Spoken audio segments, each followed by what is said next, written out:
नमस्कार दोस्तों, एसएसटी के ऑनलाइन क्लास में आपका स्वागत है। आज हम पढ़ने जा रहे हैं भारत के प्रमुख भौतिक प्रदेश, जिनके बारे में पिछली क्लास में अपन ने पढ़ा। सबसे पहले उत्तर पर्वतीय प्रदेश, दूसरे नंबर पे उत्तर का विशाल मैदान, तीसरे नंबर पे प्रायद्वीपीय पठार, और आज जो हम पढ़ने जा रहे हैं समुद्र तटीय मैदानों की यहाँ पे क्या कर रहे हैं, बात कर रहे हैं। अगर हम बात करें तो समुद्र तटीय जो मैदान है ये आपका प्रायद्वीपीय पठार था। ये क्या था आपका? प्रायद्वीपीय पठार। और इस प्रायद्वीपीय पठार के दोनों तरफ सागर तट से सटे हुए जो तटीय सागरीय मैदान है, अर्थात ये प्रायद्वीपीय पठार हो गया। और इस प्रायद्वीपीय पठार के दोनों तरफ सागर तटीय जो भाग हैं, इन सागर तटीय भागों को अपन क्या कहते हैं? तटीय मैदान। अर्थात समुद्र तटीय मैदान को दो भागों में क्या किया गया है? बांटा गया है। एक भाग आता है आपका पश्चिमी तटीय समुद्री मैदान या पश्चिमी समुद्र तटीय मैदान, दूसरा आपका पूर्वी समुद्र तटीय मैदान के नाम से क्या किया जाता है? जाना जाता है। ये मैदान नदियों या समुद्री धाराओं के द्वारा किए गए कटाव और निक्षेपों से इन समुद्र तटीय मैदानों का क्या होता है? निर्माण। अर्थात इन तटीय क्षेत्रों से प्रवाहित होने वाली नदियों के द्वारा अथवा ये कहें समुद्री धाराओं के द्वारा इनके कटाव और निक्षेप से इन समुद्र तटीय मैदानों का क्या होता है? निर्माण होता है। अर्थात जब नदियां क्या होती समुद्र में गिरती हैं तो इन तटीय क्षेत्रों से होकर क्या होती हैं? वो प्रवाहित होती हैं और यहाँ पे अपने साथ बहाकर लाए गए विभिन्न प्रकार के अवसादों का धीरे धीरे यहाँ पे क्या करती रहती हैं? जमाव करती रहती हैं। तथा इधर समुद्री धारा अर्थात इधर बात करें अरब सागर है और इस तरफ की बात करें तो बंगाल की खाड़ी है। तो इन सागरों में चलने वाली विभिन्न प्रकार की जो धाराएं हैं, उन धाराओं के द्वारा इन तटीय क्षेत्रों को क्या कर दिया जाता है? काट छाट दिया जाता है। अब हम बात करें सबसे पहले पश्चिमी समुद्र तटीय मैदान की। पश्चिमी समुद्र तटीय मैदान की अगर बात करें तो इसकी कुछ प्रमुख विशेषताएं हैं। ये खंबात की खाड़ी से प्रारंभ होकर कहां तक जाती है? तो हमारी आंतरिक तट। अब देखना, खंबात की खाड़ी कहां पे? ये वाला जो भाग है इसे बोला जाता है कच्छ की खाड़ी। इस नाम से कच्छ की खाड़ी। और ये वाला जो भाग है इसको बोला जाता है खंबात की खाड़ी। खंबात की खाड़ी। अब यहां पे देखना दो चीजें हैं। ये प्रायद्वीपीय भाग था, ये खाड़ी है, और एक होता द्वीप। तीन चीजें हैं। एक तो हो गया आपका प्रायद्वीप, एक हो गया आपका द्वीप, और एक हो गया आपका खाड़ी।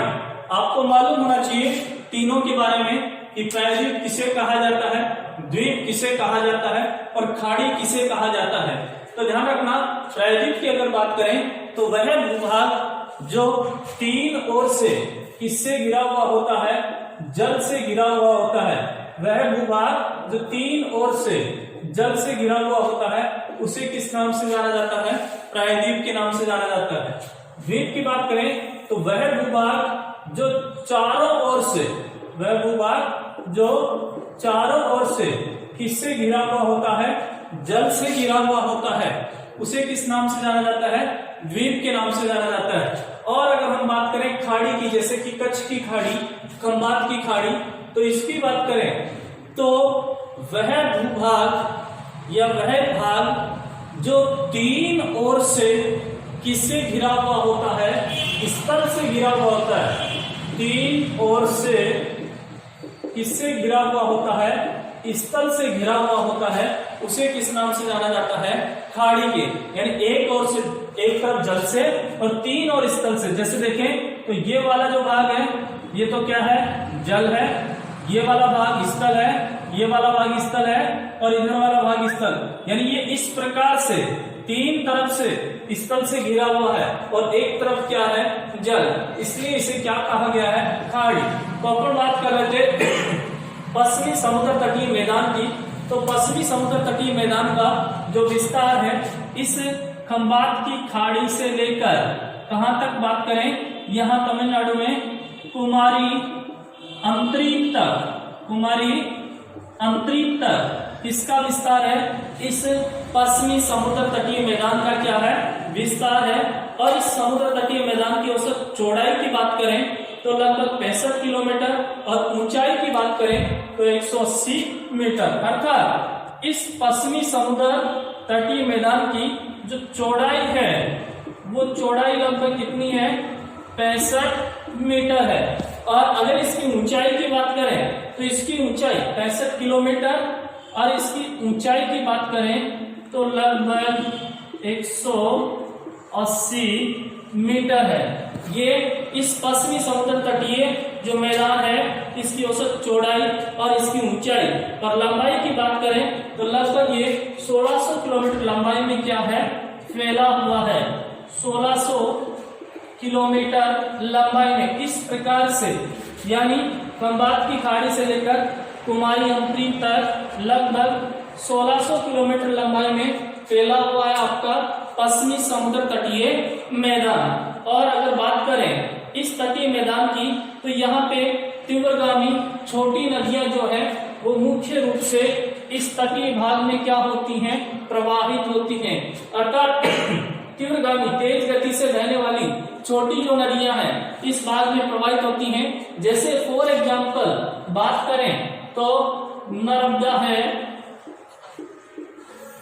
तापी है और मांडवी, ये मुख्य नदियां हैं जो इस पश्चिमी तटीय मैदान में क्या होती है, प्रवाहित होती हैं, बहती हैं। और इधर पश्चिम में जो अरब सागर है इस अरब सागर में अपना जल क्या करती हैं, गिराती हैं। तो इस प्रकार से ये पश्चिमी तटीय मैदान। इसके अलावा अपन बात करें इस तट को मुख्य रूप से दो भागों में क्या किया गया है, बांटा गया है। कौन कौन से दो भाग, एक तो है कोंकण तट, कौन सा तट, कोंकण तट, और एक है मालाबार तट। कितने भागों में मालूम होना चाहिए, पश्चिमी समुद्र तटीय भाग को दो भागों में बांटा गया है, एक कोंकण तट और एक मालाबार तट। कोंकण तट की बात करें तो ये कोंकण तट मुंबई से गोवा तक का जो भाग है उस भाग को किस नाम से जाना जाता है, कोंकण तट के नाम से। और मालाबार तट की बात करें तो गोवा से लेकर कुमारी अंतरीप तक वाला जो भाग है इस भाग को मालाबार तट। अर्थात ये हो गया मुंबई, यहाँ मुंबई है तो मुंबई से लेकर ये गोवा, ठीक है, तो मुंबई से लेकर ये गोवा वाला भाग किस नाम से जाना गया, कोंकण तट के नाम से जाना गया। और यहां से अगर बात करें गोवा से लेकर दक्षिण में कुमारी अंतरीप तक का जो भाग है इस भाग को मालाबार तट के नाम से क्या किया जाता है, जाना जाता है। साथ ही अगर हम बात करें तो इस पश्चिमी समुद्र तटीय भाग पर बहुत सारे महत्वपूर्ण समुद्री पत्थर हैं। जैसे अगर हम बात करें तो यहाँ पे आ गया आपका मुंबई पत्थर हो गया, फिर थोड़ा सा नीचे आएंगे गोवा में तो मारमा गोवा पत्थर हो गया, फिर कर्नाटक में आएंगे तो कर्नाटक में आता आपके न्यू मंगलोर पतन, और इधर केरल में आएंगे तो कोचीन पतन।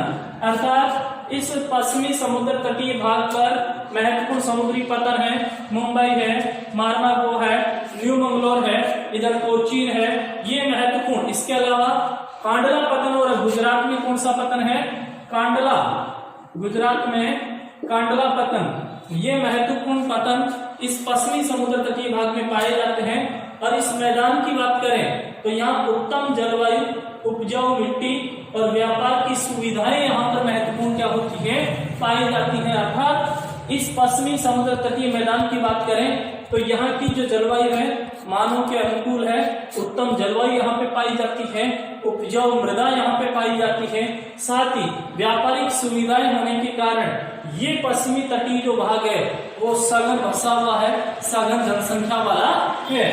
इस प्रकार से ये हो गया आपका पश्चिमी तटीय समुद्री मैदान। अगर हम बात करें पूर्वी तटीय समुद्री मैदान की, तो ये पूर्वी समुद्री जो तटीय मैदान है, यहाँ बात करें गंगा का मुहाना, गंगा का डेल्टाई भाग बोल सकते हैं, गंगा के डेल्टाई भाग से कुमारी अंतरीप तक, इस प्रकार से ये आपका पूर्वी समुद्र तटीय मैदान क्या है, फैला हुआ है। अर्थात इसके विस्तार की बात करें तो गंगा के डेल्टाई या गंगा के मुहाने से कुमारी अंतरिक्ष तक का जो भाग है, उसे अपन ये कह सकते हैं कि ये पूर्वी समुद्र तटीय मैदान के नाम से जाना जाता है। और इस पूर्वी समुद्र तटीय मैदान को भी दो भागों में बांटा गया है।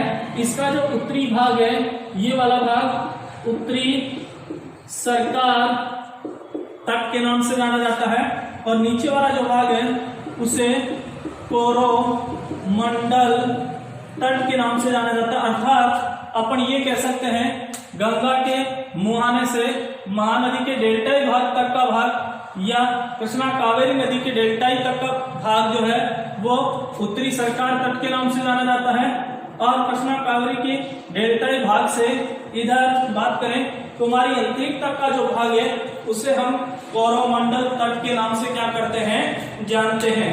अगर हम बात करें इस समुद्र तटीय मैदान की, तो ये मैदान पश्चिमी मैदान की अपेक्षा अधिक क्या है, चौड़ा है। अर्थात इस पश्चिमी समुद्र तटीय मैदान की तुलना में ये पूर्वी समुद्र तटीय मैदान अधिक क्या है, चौड़ा है, अधिक क्या है, चौड़ा। अर्थात पूर्वी समुद्र तटीय मैदान पश्चिमी समुद्र तटीय मैदान की तुलना में अधिक चौड़ा है। इसकी लंबाई लगभग 1500 किलोमीटर है और चौड़ाई जो है वो लगभग 120 किलोमीटर है, यानी चौड़ाई लगभग 120 किलोमीटर और लंबाई की बात करें तो लगभग 1500 किलोमीटर। किसकी, इस पश्चिमी पूर्वी समुद्र तटीय जो मैदान है इसकी लंबाई है। इन मैदानों की चौड़ाई उत्तर में क्या है, कम, और दक्षिण में क्या है, अधिक पाई जाती है। अर्थात इस पूर्वी तटीय मैदान की बात करें तो उत्तर में इस पूर्वी तटीय मैदान की चौड़ाई क्या है, कम है, और जैसे जैसे दक्षिण की ओर आएंगे इस पूर्वी तटीय मैदान की चौड़ाई क्या होती जाती है, बढ़ती जाती है। साथ ही बात करें तो इस पूर्वी तटीय भाग में कुछ महत्वपूर्ण नदियां क्या होती हैं, प्रवाहित होती हैं। जैसे कि बात करें महानदी है, गोदावरी है, कृष्णा है, कावेरी है। ये नदियां इस पूर्वी तटीय भाग से प्रवाहित होती हुई बंगाल की खाड़ी में क्या करती हैं, अपना जल गिराती हैं और इस तटीय भाग पर किसका निर्माण करती हैं, डेल्टाओं का निर्माण करती हैं। अर्थात तटीय भाग से प्रवाहित होते हुए समुद्र में गिरने से पहले तटीय क्षेत्र के निकट क्या करती हैं, इस प्रकार से डेल्टाओं का इनके द्वारा क्या किया जाता है, निर्माण किया जाता है। साथ ही अपन बात करें तो इस तट पर भी कुछ महत्वपूर्ण समुद्री पतन है। अब वो कौन कौन से महत्वपूर्ण समुद्री पतन है, जैसे कि बात करें विशाखापट्टनम है, चेन्नई है, पारादीप है, तूतीकोरिन है। ये महत्वपूर्ण पतन इस समुद्र तटीय भाग में पाए जाते हैं। अगर हम बात करें किसकी, यहाँ आंध्र प्रदेश की बात करें तो यहाँ पे कौन सा पतन, विशाखापट्टनम पतन पाया जाता है। कहाँ पे, आंध्र प्रदेश में। तमिलनाडु की बात करें तो यहाँ पे चेन्नई है। इसके अलावा तूतीकोरिन है। कौन सा, तूतीकोरिन, चेन्नई है, तूतीकोरिन है। इसके अलावा अगर बात करें तो पारादीप कहाँ पे पड़ता है, ये उड़ीसा में। याद रखना, पारादीप पतन उड़ीसा में है, विशाखापट्टनम पतन आंध्र प्रदेश में है, और चेन्नई और तूतीकोरिन पतन की बात करें तो ये पतन कहाँ पे पड़ते हैं, तमिलनाडु में पड़ते हैं। इस प्रकार से आपको ध्यान रखना है, क्योंकि ये जो है ये मैप में आपसे प्रश्न पूछा जा सकता है कि कोई भी एक पतन का नाम दे दिया और भारत के मानचित्र में आपसे वो दर्शवा ले, तो आपको मालूम होना चाहिए। जैसे पश्चिमी तट पर मुंबई महाराष्ट्र में, मारना गोवा में, न्यू मंगलोर कर्नाटक में, और इधर बात करें कोची केरल में, चेन्नई और तूतीकोरिन तमिलनाडु में, विशाखापट्टनम आंध्र प्रदेश में, और पारादीप जो पत्थर है वो कहाँ पे पाया जाता है, उड़ीसा में पाया जाता है। इसके अलावा यहाँ बात करें तो इस पूर्वी समुद्र तटीय भाग की बात करें तो यहाँ उड़ीसा में एक महत्वपूर्ण झील है जिसका नाम है चिल्का झील। चिल्का झील कहाँ पे पड़ती है, ये उड़ीसा में पड़ती है, और एक महत्वपूर्ण झील है, खारे पानी की झील है। कैसी झील है, खारे पानी की झील है। और ये कह सकते हैं कि भारत की सबसे बड़ी खारे पानी की जो झील है वो कौन सी झील है, चिल्का झील है। तो ये आपको क्या करना है, इसमें ध्यान रखना है। दो प्रमुख समुद्र तटीय मैदान, पूर्वी समुद्र तटीय मैदान। नेक्स्ट जो बचा है द्वीप समूह, वो नेक्स्ट क्लास में। धन्यवाद।